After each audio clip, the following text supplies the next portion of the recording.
வீடியோக்குள்ளே போகிறதுக்கு முன்னாடி ஒரு ஆப்பை பற்றி தெரிஞ்சுக்கலாம். App name is Bymode and this video also sponsored by Bymode. பைமோட்ன்றது ஒரு நல்ல grocery, skin care products and hair oil இந்த மாதிரிலாம் நிறைய வீட்டுக்கு தேவையான விஷயங்கள்லாம் இருக்கும்ல. ஸோ அதை வாங்கிறதுக்காகவே இருக்கிறது. இது ஒரு ஷாப்பிங் மாதிரி. இதுலேயே நிறைய பிராண்ட்ஸ் எல்லாம் இருக்குது. ஸோ அந்த பிராண்டை வச்சும் நீங்கள் அந்த ப்ராடக்ட்ஸ் எல்லாமே வாங்கிக்கலாம்.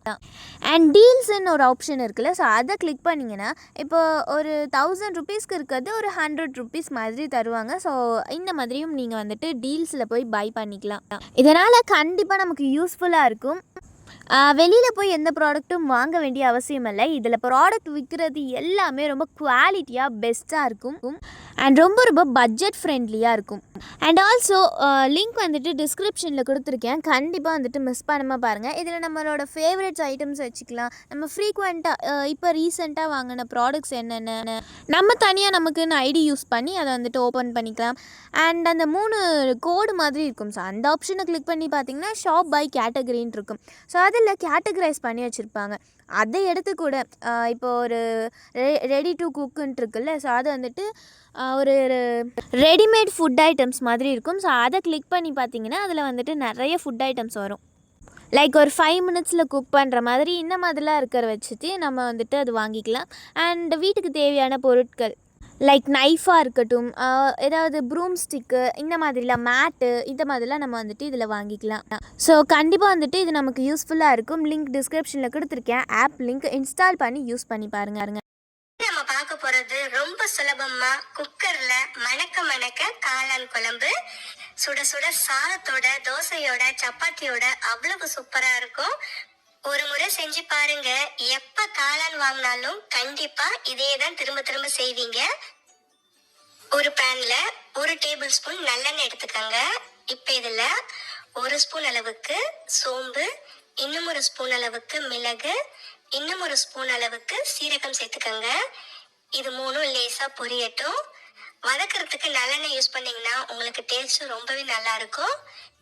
அடுத்து இதுல ஒரு சின்ன துண்டு இஞ்சிய பொடியா நறுக்கி சேர்த்துக்கோங்க. கூடவே ஒரு 5-6 பல் பூண்டு சேர்த்துக்கலாம். ஒரு கொத்து கருவேப்பிலை.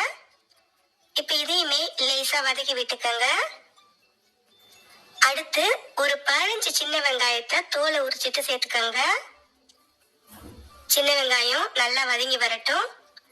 சின்ன வெங்காயம் நல்லா வதங்கி லேசா கண்ணாடி பதம் வர வரைக்கும் நாம இதை வதக்கி விட்டுக்கலாம். கொஞ்ச நேரத்திலே பாத்தீங்கன்னா சின்ன வெங்காயம் ஓரளவுக்கு வதங்கிடுச்சு. அடுத்து இதுல 2 மீடியம் சைஸ் பழுத்த தக்காளியை நறுக்கி சேர்த்துக்கோங்க. இப்ப இந்த தக்காளியும் நல்லா வதங்கி வரணும். தக்காளி நல்லா வதங்கி கரைஞ்சி வர வரைக்கும் இதை நாம வதக்கி விட்டுக்கலாம்.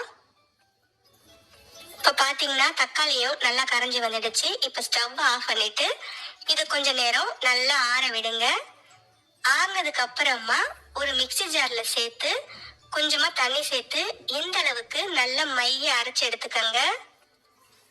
அவ்வளவுதான், இது அப்படியே இருக்கட்டும். அடுத்து ஒரு குக்கர்ல 3 டேபிள் ஸ்பூன் எண்ணெய் எடுத்துக்கோங்க. எண்ணெய் லேசா சூடானதும் ஒரு சின்ன துண்டு பட்டை, ஒரு அன்னாசி பூ, 3 கிராம்பு சேர்த்துக்கோங்க. ஒரு சின்ன துண்டு கல்பாசிய மறக்காம சேர்த்துக்கோங்க. இப்ப இது எல்லாமே சேர்ந்து லேசா பொரிஞ்சு வரட்டும். அடுத்து இதுல 2 பெரிய வெங்காயத்தை நல்லா பொடியா நறுக்கி சேர்த்துக்கோங்க. இந்த வெங்காயம் நல்லா வதங்கி வரட்டும். வெங்காயம் வதங்கும் போதே ஒரு கொத்து கருவேப்பிலையும் சேர்த்துக்கலாம். இந்த வெங்காயம் நல்லா வதங்கி லேசா நிறம் மாற வரைக்கும் இதை நாம வதக்கி விட்டுக்கலாம். கொஞ்ச நேரத்திலே பாத்தீங்கன்னா வெங்காயம் இந்த அளவுக்கு வதங்கி வந்துடுச்சு. அடுத்து இதுல 2 மீடியம் சைஸ் நல்ல பழுத்த தக்காளிய நறுக்கி சேர்த்துக்காங்க. இந்த தக்காளியும் நல்லா வதங்கி வரணும். அடுப்பு மீடியம் லோ ஃப்ளேம்ல வச்சு இந்த தக்காளிய நல்லா வதக்கி விட்டுக்கோங்க. கரண்டியால தக்காளி உடையாம அதுவே நல்லா வதங்கி கரைஞ்சி வரணும். அது வரைக்கும் நாம இதை வதக்கி விட்டுக்கலாம். தக்காளி வதங்கி வந்ததும் அடுப்பு நல்லா குறைச்சி வச்சுட்டு கொஞ்சமா மஞ்சள் தூள் சேர்த்துக்கோங்க.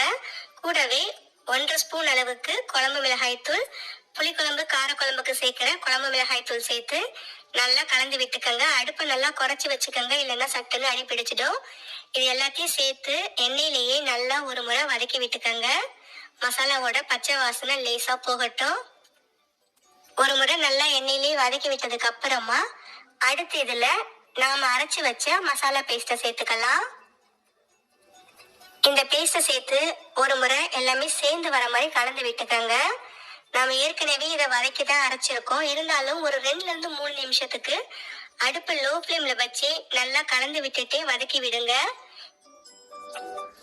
இப்ப பாத்தீங்கன்னா 2-3 நிமிஷத்துக்கு நல்லா வதக்கியாச்சு. மசாலா கூட பாருங்க நல்லா கலர் மாதிரி வந்திருக்கு. அடுத்து இதுல ஒரு 1/4 கிலோ மஷ்ரூமை நல்லா கிளீன் பண்ணிட்டு கொஞ்சம் பெரிய பீசஸா நறுக்கி சேர்த்துக்கோங்க.